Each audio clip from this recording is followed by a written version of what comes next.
Enseñanzas ocultas de Jesús. Explican la manifestación y la conciencia. Estuvo en nuestros textos hasta el siglo IV, concretamente el año 325 después de Cristo. En ese año sucedió algo. Nuestros textos fueron editados y perdimos grandes cantidades de información. El secreto de Jesús ha estado escondido en este monasterio ancestral. El cuerpo de todo monje que ha vivido en un monasterio se queda en el monasterio. Así la energía del monasterio se queda en un solo sitio. Entonces, por 1500 años, los cuerpos de los monjes que han muerto han sido divididos y acomodados, de forma que los huesos de las piernas estén en una habitación, el cráneo en otra, la caja torácica en otra. Luego, son etiquetados para saber dónde están los restos. Ellos conservan todo en el monasterio, todo, incluyendo los libros con sabiduría divina. Así que en nuestra visita les preguntamos, ¿tienen una biblioteca secreta? En un primer momento nos dijeron que no, para que no viésemos estas habitaciones, ya que para llegar a dicha biblioteca hay que pasar por estas habitaciones. Los convencimos de que de verdad queríamos ver esa biblioteca. Ellos nos guiaron a través de estas habitaciones y llegamos a una que tiene un arco y una ventanilla cubierta con papel marrón. Allí en todo el medio tienen al abad del monasterio. Entonces le preguntamos al abad si se podía entrar a esa habitación, a lo que él respondió que no y que era imposible. Le insistí con un «por favor» y respondió que no se podía. Acto seguido le dije que habíamos venido desde muy lejos solo para ver el lugar, a lo que él respondió «ok, pero nada de fotos». Por esta razón no tengo una foto de esa habitación, así que les describiré lo que había en ella. Tengan en cuenta que este es un monasterio antiguo. Hornean el pan al sol. Usan aceite para el cordero, no usan electricidad. Sin embargo, cuando entramos a la habitación, vemos que está llena de computadoras Apple, IBM, tienen escáner y receptores satelitales. En ese momento les pregunté, ¿qué están haciendo en esta habitación? Y el monje respondió seriamente, hemos estado en este monasterio por 1500 años y hemos sido muy afortunados, ya que no nos han tomado o nos ha invadido un ejército extranjero. Aún así creemos que este monasterio será destruido en algún punto de nuestras vidas. Creemos que algo sucederá. Puede ser una guerra, y este monasterio será destruido. Antes de que esto pase, escanearemos cada página de cada libro de la sabiduría ancestral y las pondremos en el Internet con el fin de preservarlas para futuras generaciones. Esto es lo que ellos han estado haciendo, guardando todos estos textos en el Internet para futuras generaciones. Por lo tanto, nos preguntamos, ¿qué hay en estos textos que son tan poderosos? ¿Qué los hace tan valiosos? Tiene un icono creado 300 años después de la muerte de Jesús y está basado en las descripciones de las personas que vivieron con él y lo vieron. Este icono puede ser una de las representaciones más reales de Jesús. Igualmente, entre esos textos existen manuscritos ilustrados, libros cópticos y cristianos, Biblias de solo unos 200 años después de Cristo. Esto último es la razón por la que fui a ese monasterio. Quiero compartir con ustedes uno de los textos que ya no está incluido en la Biblia. ¿Cuántos han oído hablar del Evangelio perdido de Tomás? Es un texto poderoso porque se cree que son las palabras reales de Jesús cuando estaba enseñando a los que lo rodeaban sobre cómo utilizar el poder de la emoción humana en la vida. Prácticamente todos estos textos son gnósticos, lo que significa que enseñan la salvación a través del conocimiento místico. En el gnosticismo Se cree que las personas son almas y cuerpos materiales y que solo a través del verdadero conocimiento pueden ascender. Según esta creencia, Jesús es el Redentor que vino a comunicar ese conocimiento y liberar al hombre. Él transmitió dicho conocimiento a los discípulos que seleccionó. Uno de ellos fue Tomás. El Evangelio según Tomás no cuenta una historia. Es más bien una recopilación de aproximadamente 114 frases atribuidas a Jesús. Las palabras iniciales del documento son las siguientes. Estas son las palabras secretas que Jesús vivo habló y Dídimo Judas Tomás escribió. Dijo: quien encuentre la interpretación de estos dichos no probará jamás la muerte. Que el que busca no desista hasta que encuentre.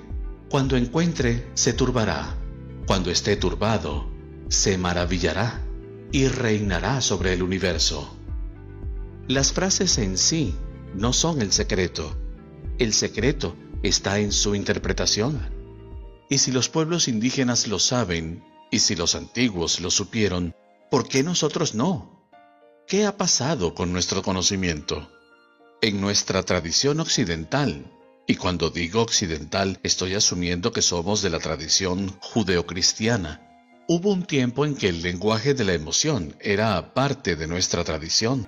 El emperador Constantino y la iglesia cristiana primitiva, con la Biblia cristiana primitiva, tuvieron que tomar decisiones.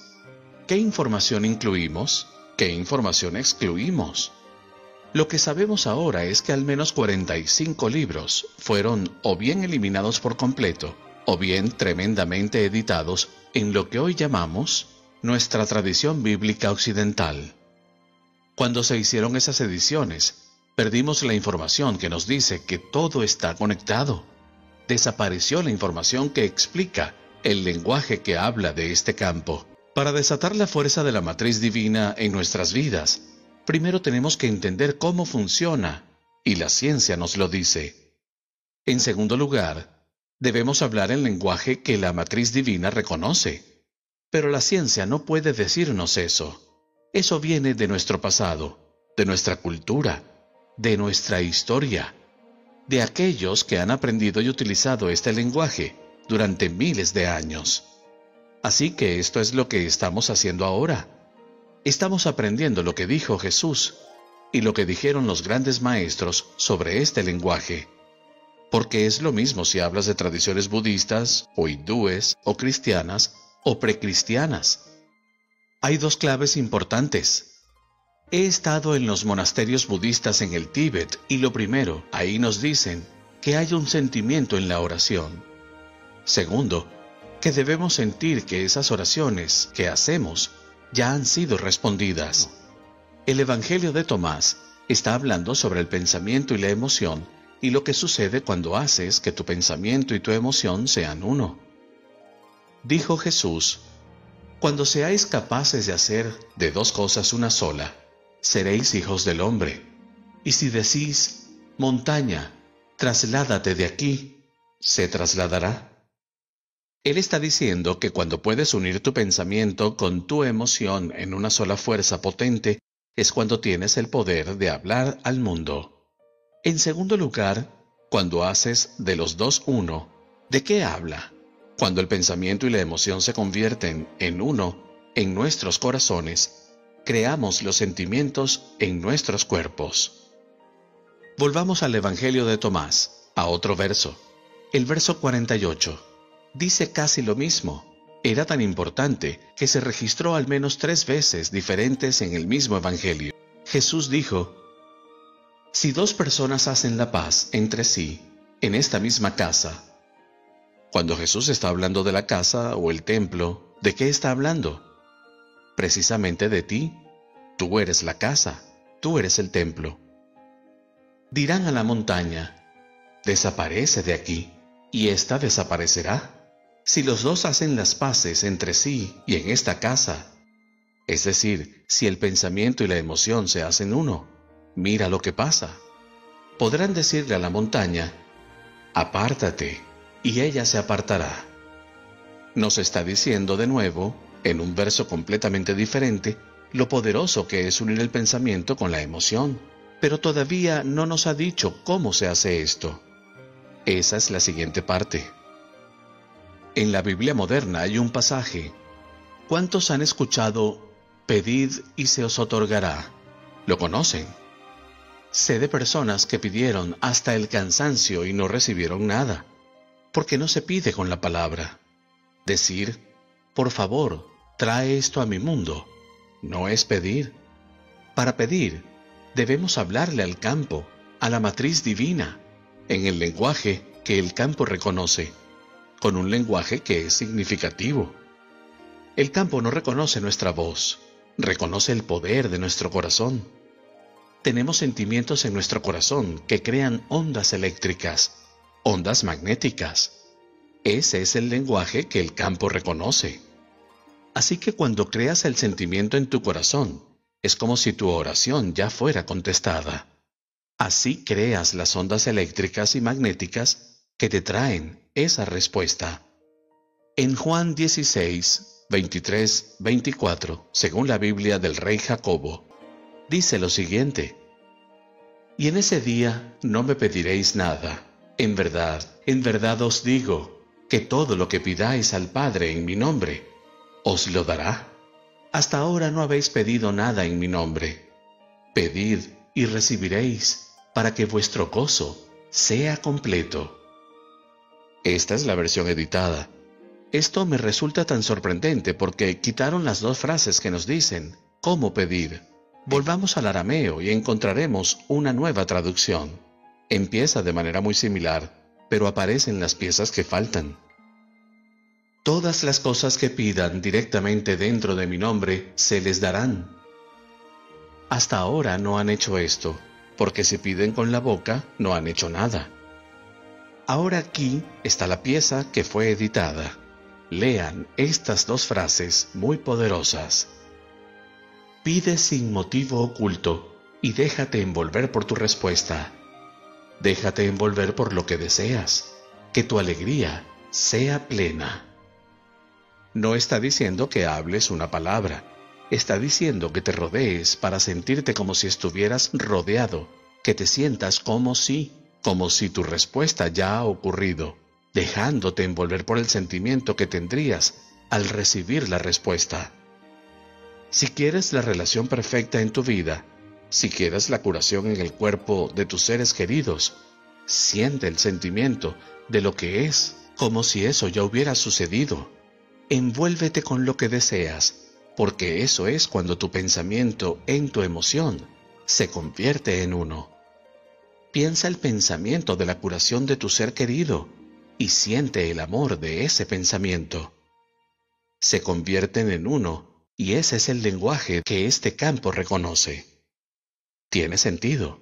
¿Estás de acuerdo con eso? Preguntar sin motivo oculto. ¿Qué significa eso? Significa pedir sin juzgar. Esto es precisamente lo que nos dicen los budistas. Pide sin juzgar lo correcto o lo incorrecto, o lo bueno o lo malo. Pide sin el ego. Pide desde el corazón. Esto tiene sentido para ti. ¿Te parece útil? Permíteme entonces dar otro ejemplo, porque ya es. Si dice estar rodeado, eso significa sentir como si ya lo que pides es. Ahora bien, si eso suena demasiado religioso porque es de la Biblia, hablemos de Neville Goddard, el filósofo del principio del siglo XX. Su libro se llama El poder de la conciencia. Allí, Neville dice que debes hacer de tus sueños futuro un hecho presente.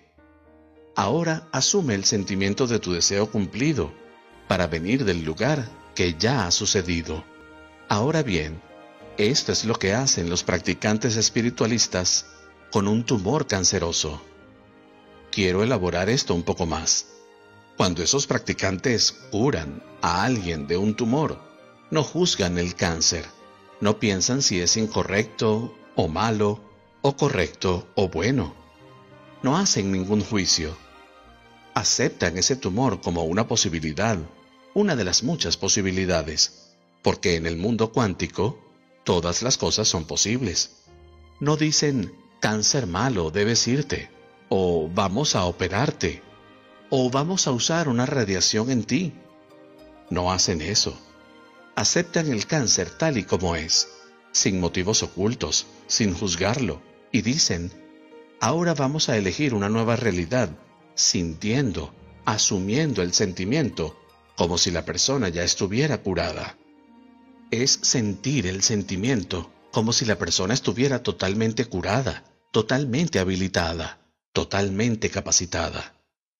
Tienen cánticos como guasa guasa, traducido libremente en las palabras, ya está hecho, ya está hecho. Luego, cuando se exaltan, dicen, mate, mate, mate, que significa ahora, ahora, ahora.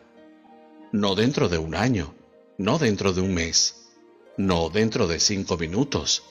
Es ahora en el mundo cuántico, ahora, y su cuerpo responde, debe hacerlo.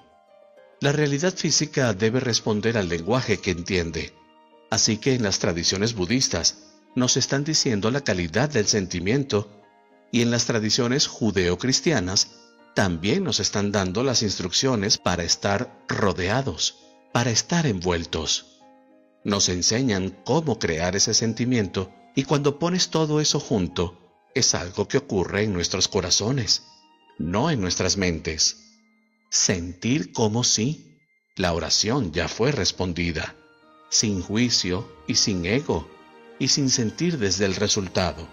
Sentir el resultado como si ya hubiera ocurrido. En casi todas las tradiciones espirituales, lo que se descubre eventualmente lleva a la ascensión. Y si estas enseñanzas hubieran sido incluidas en la Biblia moderna, el mensaje posiblemente sería más claro y estaría más enfocado en el poder dentro de cada persona. El Evangelio del apóstol Tomás ha sido eliminado de la Biblia, y hay muchas explicaciones en cuanto al motivo. Algunos líderes religiosos expresan que si lo lees y lo comparas con lo que ves en el Nuevo Testamento, es un libro muy diferente y que presenta a un Jesús distinto. Afirman que estas enseñanzas particulares sobre Jesús encajan con ciertos principios filosóficos que solo crecieron en popularidad, pero que no son necesarios para la obra de la Biblia. Cuando encontramos escritos pertenecientes a Jesús que no están registrados en nuestras fuentes primarias, pero que son consistentes con lo que sabemos, nos inclinamos a creer que efectivamente provienen de Él. Sin embargo, cuando las frases parecen ser un poco inconsistentes con otras enseñanzas, nos dicen que han sido editadas debido a la validez y no al hecho de que son las verdades sagradas destinadas a ser transmitidas a todas las personas, pero que han sido reservadas para unos pocos. Si se pone de relieve la creencia de que cada persona está llena del mismo poder superior que Jesús, en lugar de ser una fuerza exterior a la que hay que temer, habría cambiado todo lo que sabemos sobre la vida en toda nuestra historia. El hecho de que cada uno de nosotros sea diferente no nos hace estar separados. Todos somos parte de la misma conciencia, simplemente adaptando formas diferentes. Aquí están algunas de las frases de Jesús del Evangelio según Tomás y sus posibles interpretaciones. Verso número 3. Si los que os guían os dicen, mirad, el reino está en el cielo, entonces las aves del cielo os precederán. Si os dicen, está en el mar, entonces os precederán los peces. Más bien el reino está dentro de vosotros y está fuera de vosotros. Cuando os conozcáis a vosotros mismos, entonces seréis conocidos y os daréis cuenta de que sois los hijos del Padre vivo. Pero si no os conocéis a vosotros mismos, habitáis en la pobreza y sois vosotros esa pobreza. Esta enseñanza se refiere a las consecuencias de creer que el poder está fuera del individuo. Si crees que este poder gobernante pertenece a alguien o algo más, entonces esa cosa tendrá dominio sobre tu vida. Sin embargo, cuando nos damos cuenta de que cada uno de nosotros es realmente la única conciencia que se mueve a través de todo y que todo el poder proviene de nuestro interior, podemos vivir de una manera ascendente y rica. El reino está dentro de ti y fuera de ti. Literalmente manifiestas tus circunstancias externas desde dentro.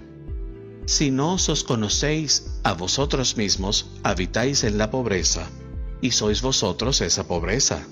La creencia de que los eventos externos y la gente tienen control sobre la vida de una persona impide vivir en la riqueza que nos corresponde. Las personas se manifiestan como se creen. Versículo 27. Si no te alejas del mundo, no encontrarás el reino del Padre. Si no nos alejamos de las cosas que nos perturban y creemos en el poder interior para cambiar todas las cosas, seguiremos experimentando esa realidad en nuestras vidas. Verso 50. Si os dicen, ¿de dónde venís? Decidles, venimos de la luz, del lugar donde la luz surgió por sí misma, y se estableció y se manifestó a través de su imagen. Si os dicen, ¿quiénes sois vosotros? Decidles, somos sus hijos y somos los elegidos del Padre vivo. Si se os pregunta, ¿cuál es la señal de tu Padre en ti? Diles, es el movimiento y a la vez el reposo. La palabra luz se utiliza para retratar el origen de los humanos. La luz es la conciencia de cada persona manifestada como ser físico. Es el todo en todo lo que existe en cada individuo. La conciencia vive a través de nosotros como actividad y conciencia. Verso 77. Jesús dijo, yo soy la luz que está por encima de todos. Yo soy el todo. El universo ha surgido de mí, y hacia mí se extendió el todo. Partid un trozo de madera, y allí estoy yo. Levantad una piedra, y me encontraréis allí. Esto explica que la conciencia única que vive dentro de todo lo que vive en él, también vive dentro de todas las demás cosas. Versículo 113. Sus discípulos le dijeron, ¿cuándo vendrá el reino? Jesús dijo, no vendrá esperándolo. No será cuestión de decir, aquí está o allí está. Más bien, el reino del Padre está extendido sobre la tierra, pero los hombres no lo ven. Siempre hemos tenido el poder dentro de nosotros mismos, pero lo hemos perdido de vista. No es algo que tengamos que esperar para experimentar. Esta conciencia ya forma parte de todas las cosas, incluyendo a cada persona. El Evangelio de Tomás representa nuestra conexión con la conciencia y todo lo que es. Es el conocimiento que libera al hombre. Si una persona no experimenta esta conciencia superior, se considerará abandonada, sola y simplemente víctima de las circunstancias. Para liberarse de cualquier realidad manifestada que no sirva a lo que una persona desea, la falsa imagen del yo debe ser reemplazada por el verdadero conocimiento de quién y qué somos cada uno y el poder que cada uno posee.